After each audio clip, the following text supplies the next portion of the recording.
Hey, what's going on, everyone? This is Mitch. Good Sunday morning to you all. Hope you guys are doing awesome out there this morning and having a fantastic start to your Sunday. And I hope everyone's been having a great weekend out there so far. Happy Father's Day to all the awesome dads out there. We certainly appreciate you. And of course, this doesn't have to go out to all the men out there that, that have kids. If you're a father figure in someone's life, this goes out to you too. So we certainly appreciate y'all so much. Thank you for the impact you continue to make in people's lives. But here to try to figure out if we can draw up some really good weather for you folks out there today, whether you got, some lunch, evening plans, whatever you got going on today, this afternoon, tonight. We're going to try to figure this one out for you folks. And we do have a risk of strong to severe storms. Trust me, folks, I'm just as tired of saying this than that you guys are hearing it.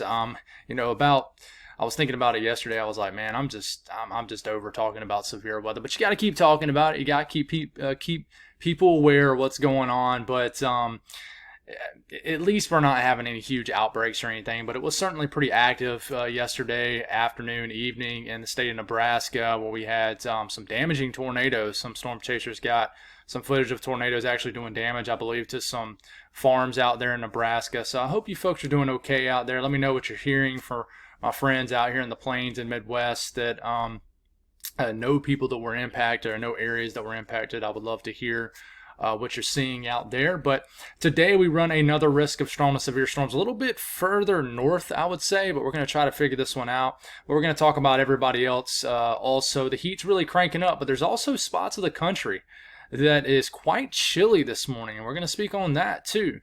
And then after all of that, we'll give you some updated information about the severe outlooks to come. And then we'll give you a very detailed look at the tropics. We're going to talk about another area of interest now, Del from the National Hurricane Center, that could do something sneaky. So we need to figure that one out. And then we'll talk about how the Texas, Louisiana coastline is going to get a lot of rain over the next 7 days. Stay tuned for tonight. Most likely we'll have a very detailed look at the tropics specifically. Not going to talk about severe weather. So if you're really interested in what's going on with the tropics, we're going to redo it all again tonight, but get much more detail. Talk about steering currents. Going to nerd out on you folks a little bit and try to break this down in a way where you guys can understand. If you folks have not subscribed, certainly consider doing that. Like the video if you like it. If anybody has anything that I can pray about, we'll pray over. As always, please put those in the comments below. Folks, hit me up on social media. If you're not big on social media, I get it. I'm not here to try to, peer pressure you to get social media. I don't think that'll work anyways. But if you do got Facebook, you got Twitter, X, especially Facebook, I think more people have that. Hit me up there. Look up Mitch West Weather. Follow me there because, man, I make so many updates. I make frequent posts throughout the day, and it's an awesome way to stay up to date, especially when the weather's really popping off out there. So let's get rocking and rolling. So most of our actions in the middle of the country, little areas of storms. There's one right here in western Oklahoma, a little bit of shower activity here in central Texas, a lot more activity up here, starting to move into the Kansas City area. You're about to get some rain, maybe some storm activity, some storms in eastern Kansas. Got a lot of heavy rain moving through areas of the Midwest, upper Midwest, and you're waking up to a very soggy start up here in the UP of Michigan for most everybody up there. Area of storms continues to chug its way eastward across. Well, it's starting to move out of eastern North Dakota now, more so starting to move into northern Minnesota. So you guys are going to be dealing with some storms this morning. And then we got energy diving down out of Canada. This will set the stage, just enough cool air, cold air around, still for mid-June standards, for a winter storm across the Rockies of higher elevations of like Idaho, Montana. So we'll actually speak on that. Also, and you got tropical moisture still hanging out down here in the Gulf of Mexico. And this will continue to be a storyline all this week, just like it was last week. So watches, warnings, advisories. The heat's starting to crank up out there. We have excessive heat watches. What's wild is you have excessive heat watches, heat advisories across areas of the Northeast right now that's quite chilly this morning. So that's a pretty wild combination. You don't see that often, but the air mass is going to quickly erode, if you will, and then be replaced with a much warmer, stagnant air mass. So you got excessive heat watches, heat advisories when you still have a cool morning out there. I think that's pretty wild, so you don't see that often. But You got winter storm watches across Montana here in the teal color, Idaho. Winter weather advisories issued, high wind warnings. Could have blizzard conditions in some of these higher peaks in the Rockies, the northern Rockies. And you got some wind advisories up here in North Dakota. Red flag warnings, excessive heat warnings down here in areas of the southwest. Frost advisories. I believe that's what that is. Yeah. No, freeze watches. Freeze watches across Nevada. So cooler air is going to seep all the way down to this area of the western U.S. So southeast, pretty quiet. I mean, no flood watches really up as of right now, so it's pretty quiet out there. But moving forward to the excessive rainfall outlook, we do have a slight risk across areas of the Midwest. In the yellow, that means you have a 15% risk, at least, of seeing rainfall exceeding flash flood guidance. And then we have it down here for the bayou of southeast Louisiana. Swamp areas, you got a risk of flash flooding. And there is a marginal risk for this area along the southern Alps all the way down to South Carolina. Could have some widespread showers and storms pivoting around a high pressure. But the flooding risk will increase. This will be a bigger topic as we get deeper into this coming week. So that's what's going on with that. And then the Storm Prediction Center outlook. A slight risk all the way back here from eastern Wyoming all the way to the UP of Michigan, Wisconsin state line. It abruptly stops right there. Minneapolis included in this, Sioux Falls, Pierre, Rapid City, slight risk of severe weather. Level 2 out of 5, marginal risk, a little skinny, narrow thing going all the way down here to southwest Texas, all the way back up here to Marquette, the Great Lakes region, almost back to Cheyenne, Casper, Wyoming, all the way to International Falls. So pretty large area of real estate at least runs a risk of severe weather. And we got to watch this down here too. There's a general risk of thunderstorms. We'll have widespread thunderstorm activity across some of these areas for later today. Tornado risk, it has increased. They bumped it up to a 2% risk. I think yesterday it didn't even have a 2% risk. So if you live in a green area, you got a 2% risk of a tornado, so be aware of that. But this is really driven off more so hail, but there is a 5% risk of winds exceeding 55 to 60 miles per hour. That could increase, but the hail threat, 15% risk of hail exceeding 1 inch in diameter or larger if you live in this yellow area, which is really what's driving the slight risk today. So let's go on and head on down here to the southeast and see what's going on today. And this morning, rather quiet, a little bit of downpour activity along the Gulf coastline. You continue to make it to about midday. Widespread shower and storm activity begins to show up in the northern Gulf. And some of this is already starting to ooze inland into the mainland. And, if you live down here near New Orleans, Thibodaux, Houma, Louisiana, you're starting to get some downpours. This will start to move all the way into like Gulfport, Mobile, the panhandle of Florida, some storm activity. And then you got kind of a secondary area to watch, some pop-up showers and storms across South Carolina, North Georgia. Remember how I was talking about you're going to get lucky if you got storms in the Carolinas yesterday?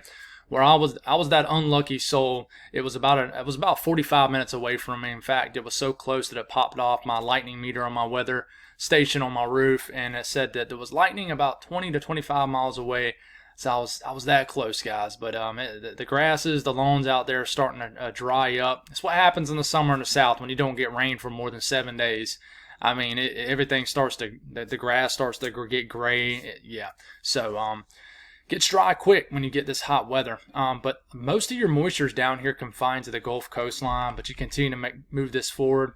Just pop-up activity kind of dancing around across the Mid-South, Southern Alps region, the Carolinas. More so widespread activity down here. And then we start to get into the overnight hours. Everything kind of wanes away, just kind of goes away with the loss of daytime heating. And then it rounds and winds it back up again for tomorrow. And we'll speak on that when we get to an update on the tropics here. Closer look at my friends in the Deep South, though. Quiet morning, but things will certainly get much more active right after lunchtime.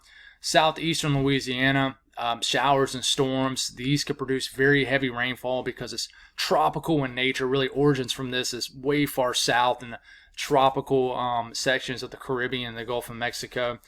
But this will struggle to kind of get really far inland. I mean, Meridian might get some storms, but a lot of this is confined to the immediate Gulf coastline.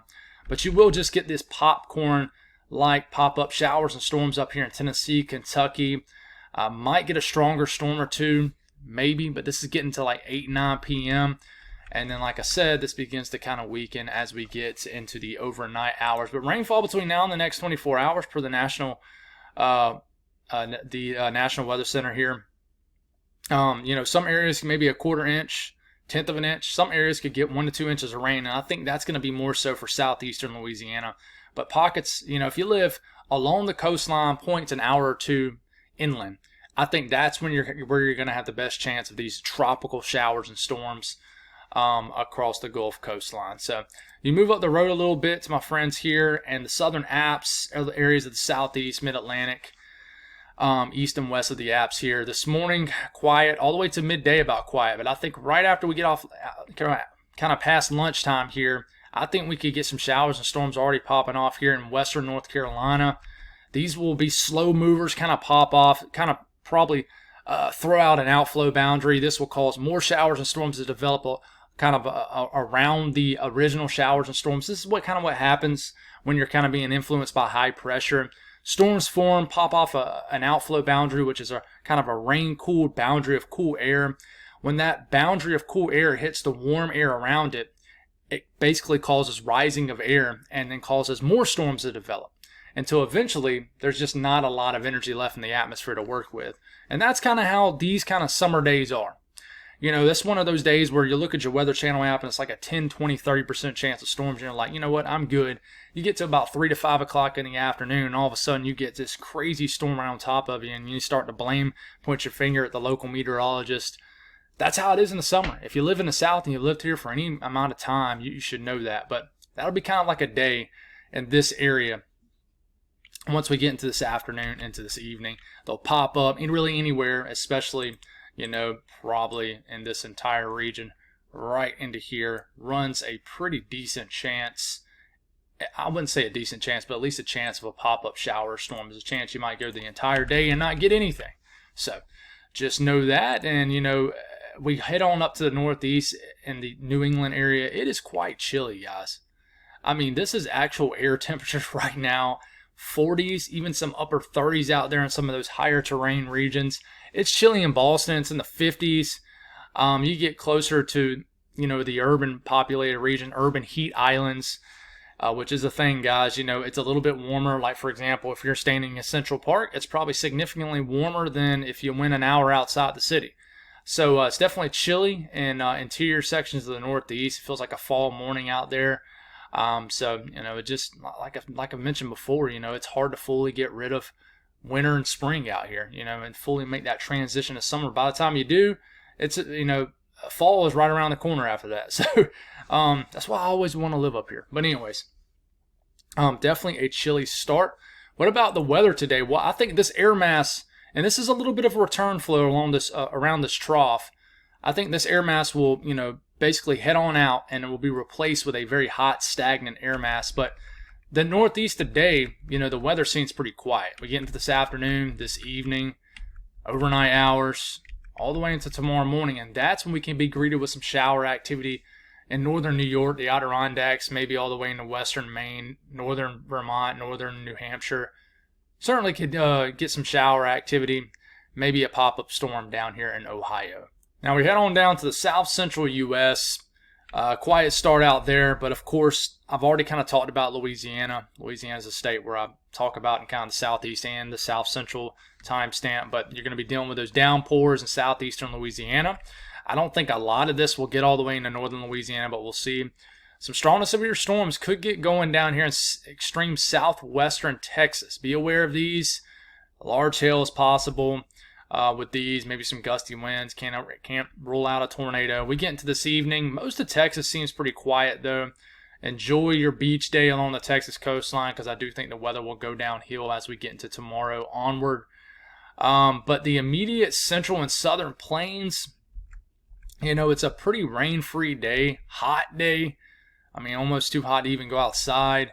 We get into the overnight hours, not a whole lot going on, but you do get greeted to these morning tropical downpours and storms along the Gulf coastline. I mean, really anywhere from Brownsville all the way to Gulfport, Mississippi could be seeing this. So this will kind of be, I would say today's day one, tomorrow will be day two, but a much more widespread day for areas a little bit further west in the Gulf coastline. But I would say today the weather's pretty calm for the most part for everybody, unless you live in southern Louisiana or maybe southwestern Texas.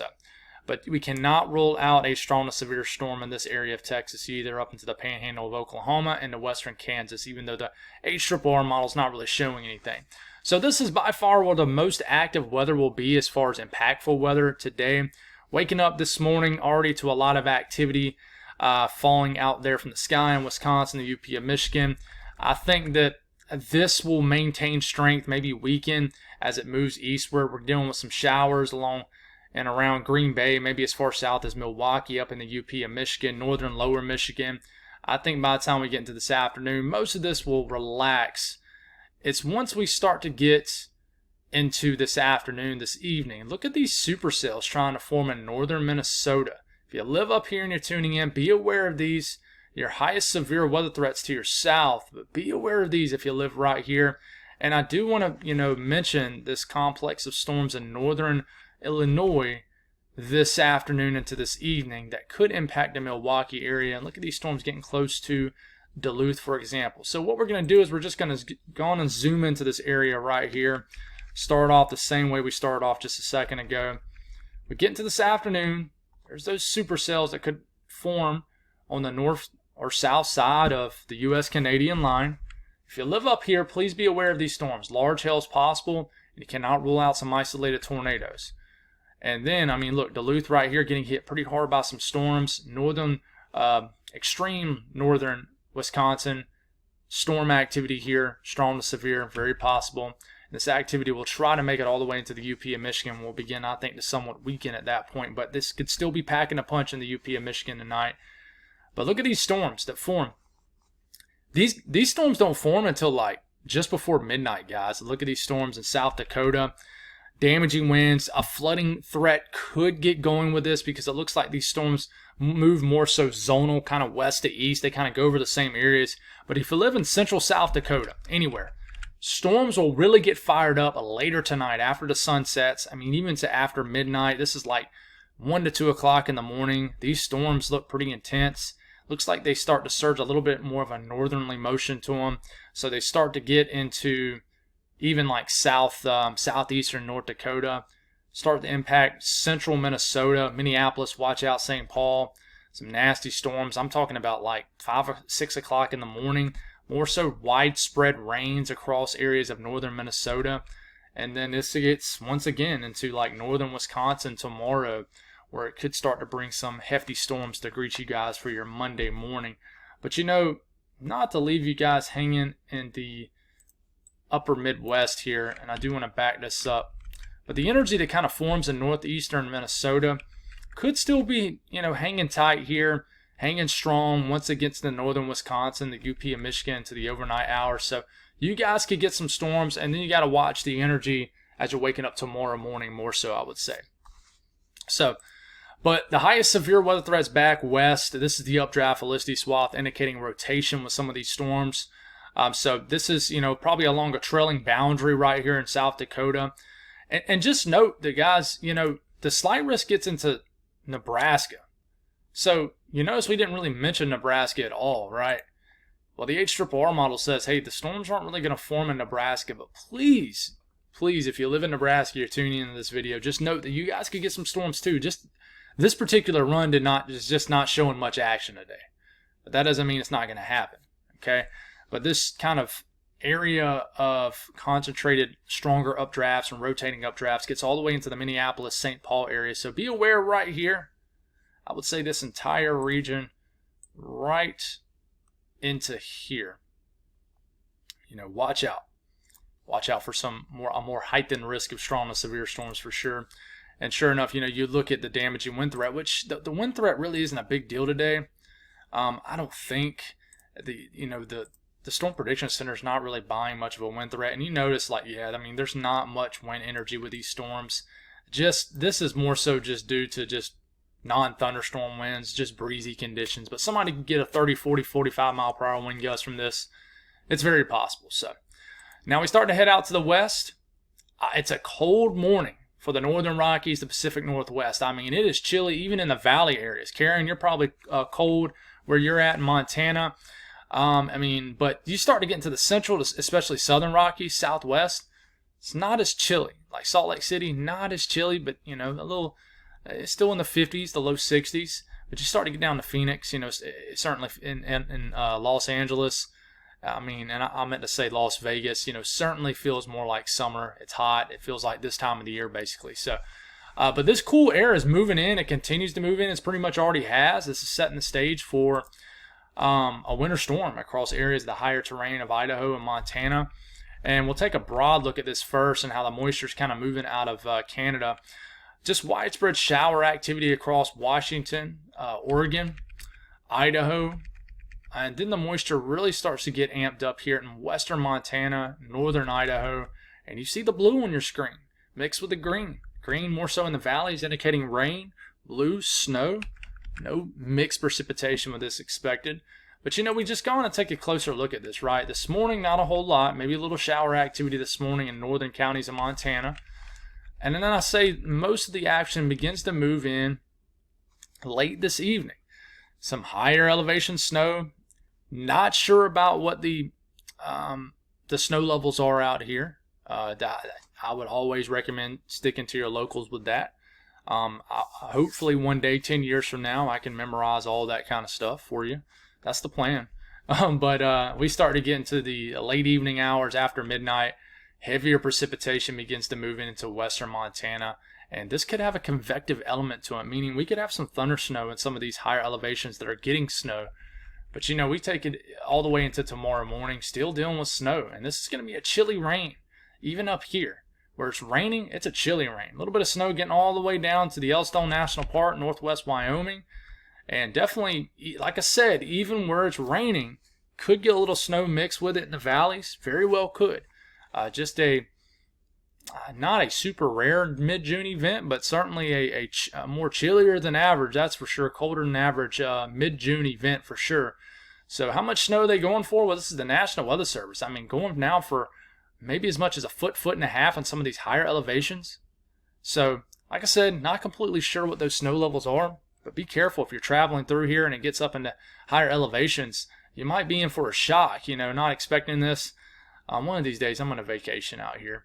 Hopefully you guys can hook me up with different information about where to visit and stuff. I know we got some viewers out here from this area. It's always cool when people hit me up and say, hey, Mitch, hit me up if you're ever out here in such and such state. I got you. I really appreciate stuff like that. And it's always cool, even here locally in South Carolina, I'll run into people who tune into my stuff at the grocery store or something. And it is awesome interacting with people. My little girls get a kick out of it. They really do. But the Northeast, it'll be a nice day once it warms up, but more so like a spring day. 60s, 70s. You get down to the mid-Atlantic, 70s, 80s, close to 90s. Southeast getting pretty hot. Mid-South pretty hot. Ohio Valley, 80s and 90s. Midwest pretty warm. And then the central and southern plains downright hot. 100s, 90s. You get up here to the northern plains, just 60s, 70s. Cold front began to move in, cooling it down. A chillier day across the Pacific Northwest. You start to get down here into the central and southern Rockies.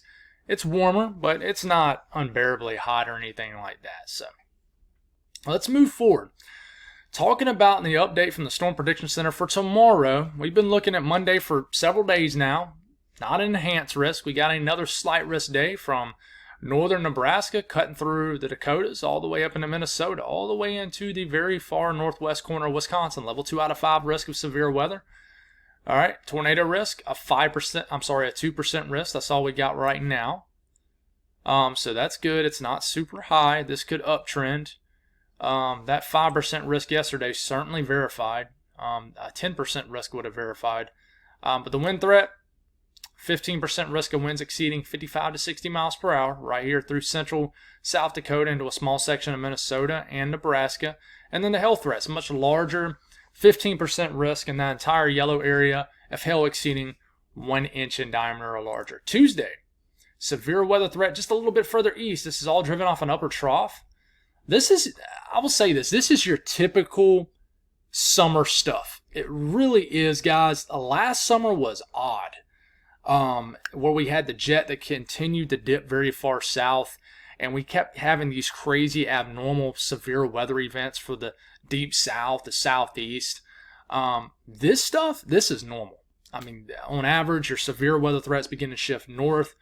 Typically during the College World Series, we have threats of strong to severe storms, and we know we've already had rain delays.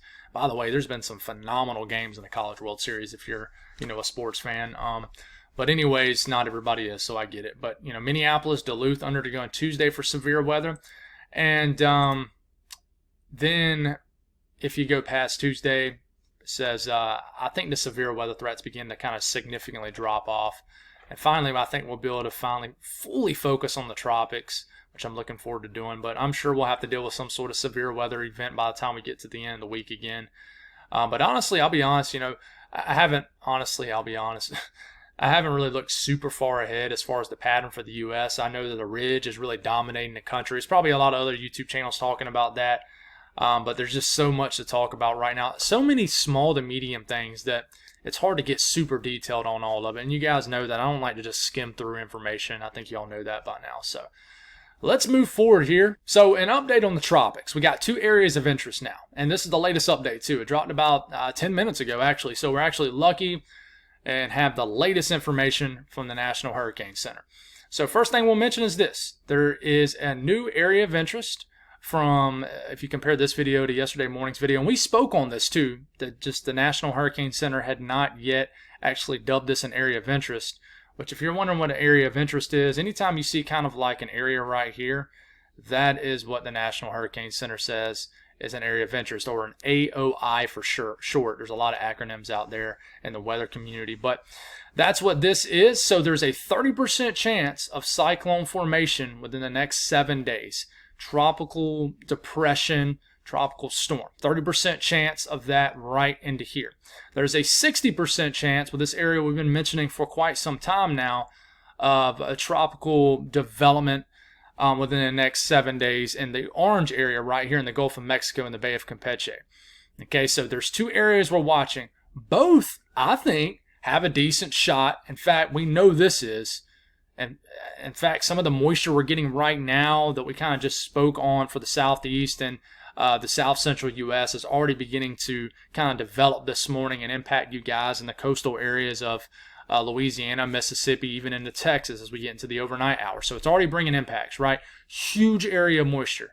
We'll expand on that here in a second. But even this will likely at least bring moisture, rain, tropical showers, and storms into the southeast coastlines, that Florida, Georgia, South Carolina, everybody, sometime later this week. So both of these have a chance to actually bring impacts. Okay, so we got this. Now let's compare model guidance. Let's talk about the GFS and the European, and then we're going to really kind of just dive specifically into this area right here, which as of right now, I haven't actually checked.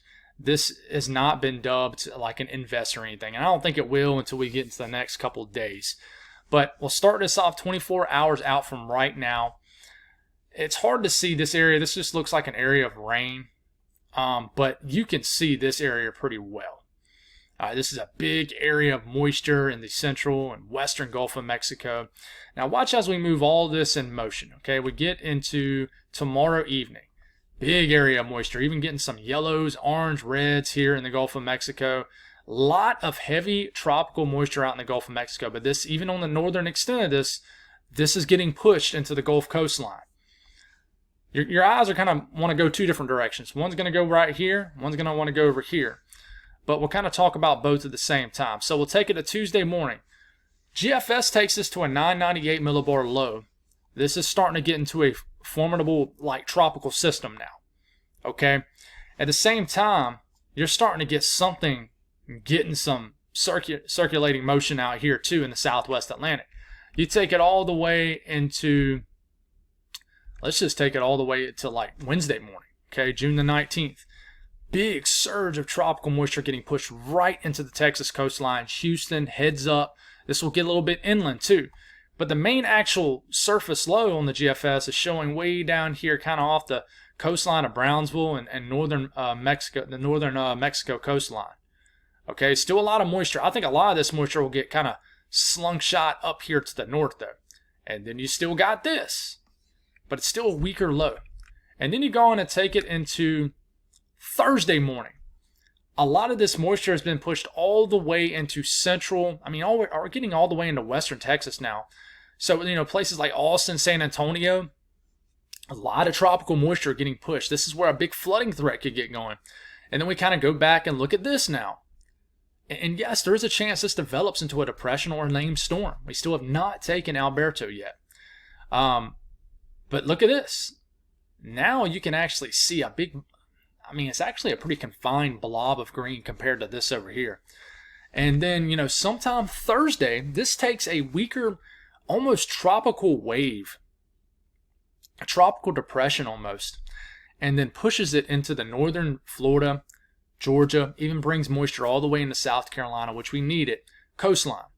Okay, but it doesn't really do a whole lot. It's more so rain, some gusty winds, but it'll be something interesting to watch, especially for me closer to home. And then we continue just to get a lot of tropical moisture into Mexico. Central America is going to have flooding conditions throughout the whole week, this coming week, and we start to get a lot of moisture. And then that wave kind of brings some moisture all the way into the mid-south as we get into this coming Friday into this weekend. So that's the GFS. What about the European? The European from overnight continues to bring a lot of tropical moisture. It doesn't plow as much into the Texas, Louisiana coastline kind of early this week, but there's still a lot of moisture there. At the same time, we're getting into Tuesday morning, a lot of moisture hanging out here, a lot of moisture right in here. And we take this all the way into Wednesday morning. Now you're really starting to see it. Low pressure comes up here on the Euro. A lot of heavy rain, tropical moisture, but really confined to that Texas coastline. Notice a lot of it isn't really further inland than that. The Euro just has a blob of moisture here. A little 10, 14 millibar low, not even strong enough to really pop off an actual L on your screen here. But you take it into Thursday morning. This is starting to strengthen somewhat. But in general, it's more so just a blob of green. Some splotches of yellow here, right? Just some tropical moisture getting pushed. The reason it's getting pushed into and we'll talk more on this tonight. The reason it's kind of getting pushed like this way. Oh no, it's going to do that. I just hate when it does that.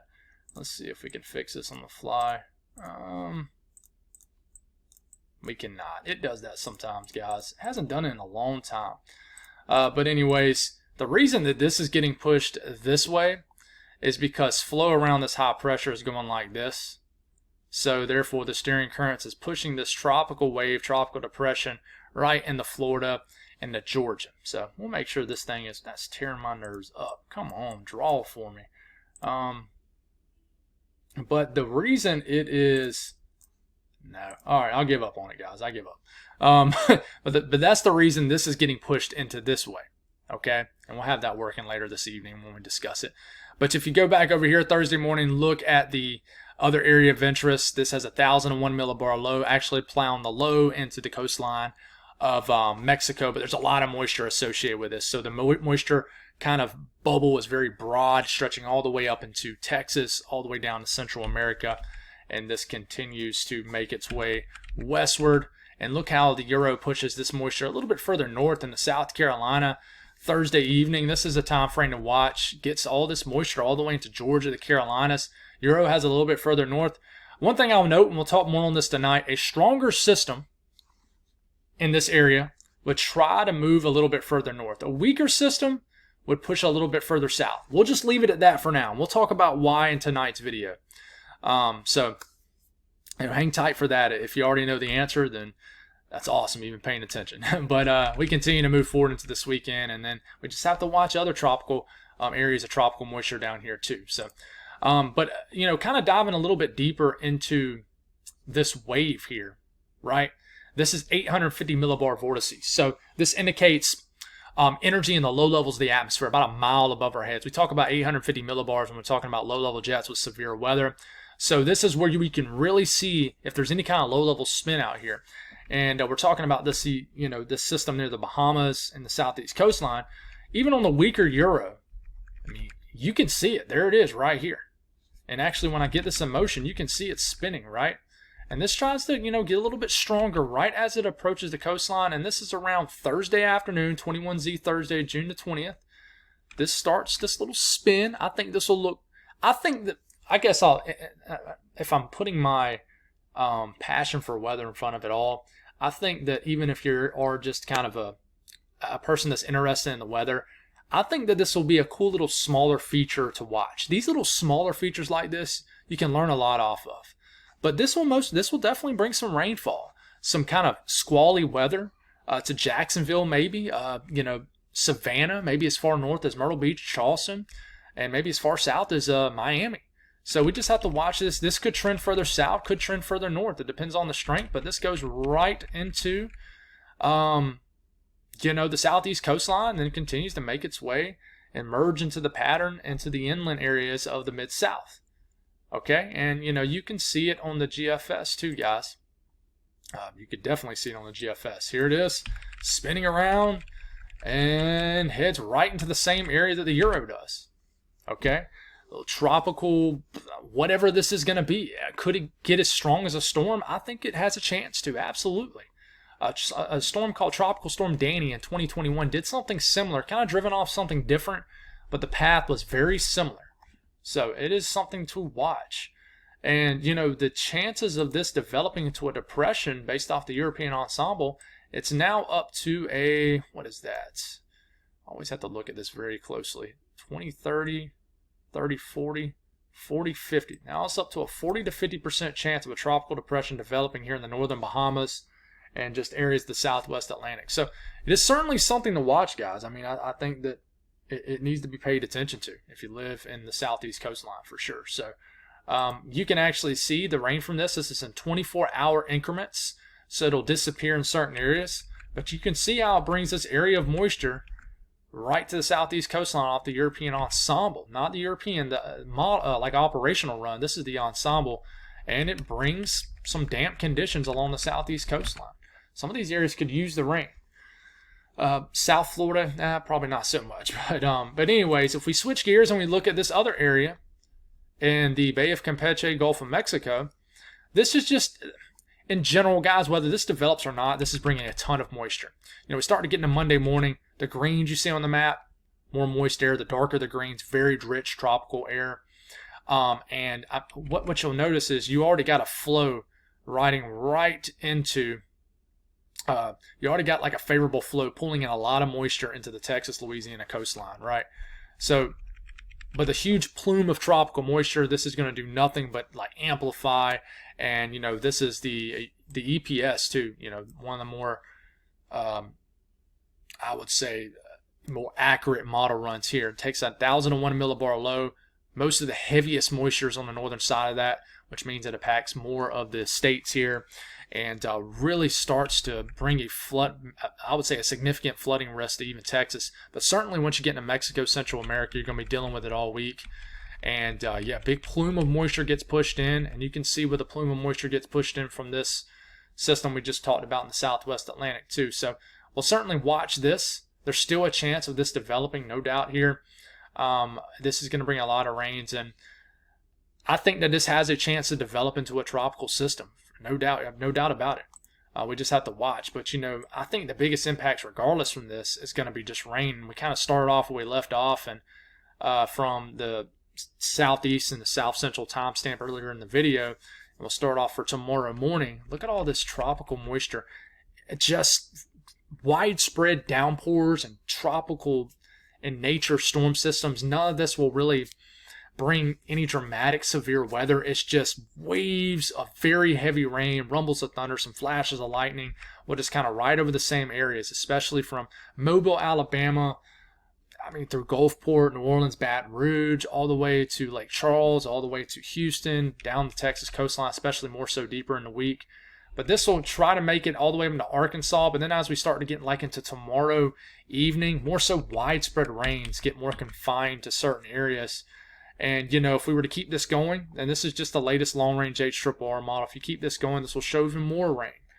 And we'll talk more about Texas when we get into the next couple videos. But I think today into tomorrow will probably be more so Louisiana. But it will affect areas to the west and east too. But rainfall just between now and tomorrow evening, already adding up to about an inch, inch and a half, maybe 2 inches of rain down here in the blend of all models from Houston, especially southern Louisiana, but getting all the way into southern Mississippi too. But watch how we extend this into the weekend. Look how it dramatically increases into Tuesday.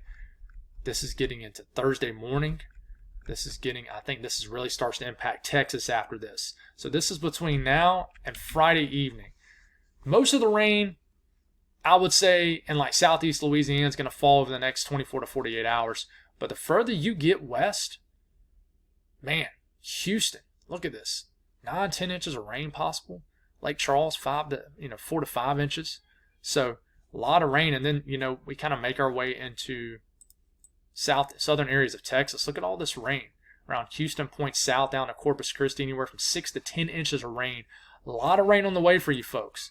And we look at a little bit further north also, a lot of this heavy rain could make it all the way into central Texas, like Austin, San Antonio. You guys could certainly get a lot of rain from this too, especially as we get a little bit deeper into the week. So we'll dive back into this tonight. We'll talk a little bit more on the kind of the meteorological side of things, I would say, the nerdy side of things. So stay tuned for that. I know the evening videos have not been getting as many views as the morning videos at all, but I understand it's hard for a lot of people just to tune into the evening videos when it's not something that's impacting your weather. That's a time of the day where people relax, and so God bless all y'all. Hope you dads have an awesome day. Hope everybody has an awesome day, and God bless all y'all, and I'll see you in the next several hours. God bless.